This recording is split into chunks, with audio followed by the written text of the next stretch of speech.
Okay, turn it on. Okay, fellas and lassies, this one takes a lot of cake. We set sail in the rain toward Magazine Street to hit up both Parasols and Tracy's inside the Irish Channel of New Orleans. We got off the streetcar and we saw a makeshift sign that said, "Don't forget about Pete's Irish Pub just a few blocks away." Well, you know me, of course I took my jolly ass over to Pete's. When we arrived, we saw the exterior of the building and we said, "This is hot trash." We get to the door, it's locked, we knocked, we rang the buzzer, nothing. Damn it! Then, all of a sudden, we get buzzed in. You probably don't need to get buzzed in during peak times, but as I always say, the best time to go to an Irish pub is when the sun is still shining. Sure enough, we walked through the door and we were blown away.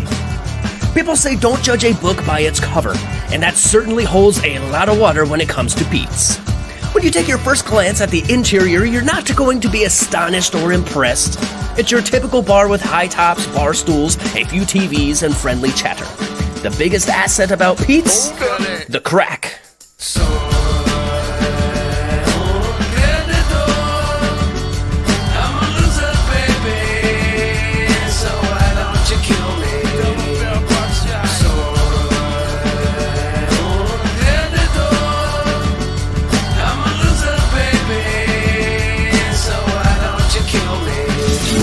This is the oldest bar in the Irish Channel, and at one point in time, it was used as a field hospital during either the Civil War or World War I. The bartender didn't really know which one. There are a few fun traditions here, and we'll let you know of two of them. One, the curtains are always down, because a while ago, one of the regulars would always come into Pete's to hide from his wife. Sometimes she would peek through the window to see if he was inside. So since then, they bought some curtains, always keep them down, so for those who are looking to hide from the old ball and chain, they can do so in confidence.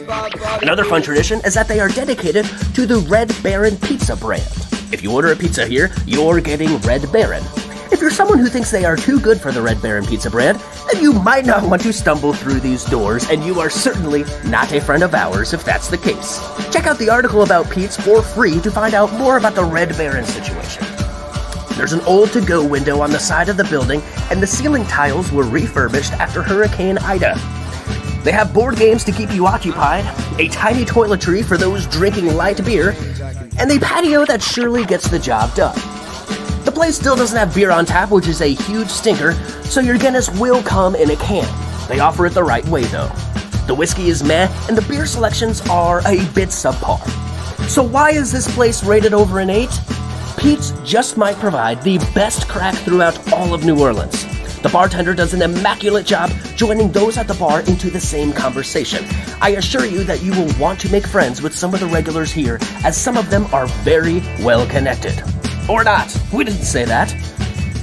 When you go into a place like Pete's, you gotta know what you're signing up for and when to show. Just because I recommend the place, that does not mean that I recommend that you arrive at midnight.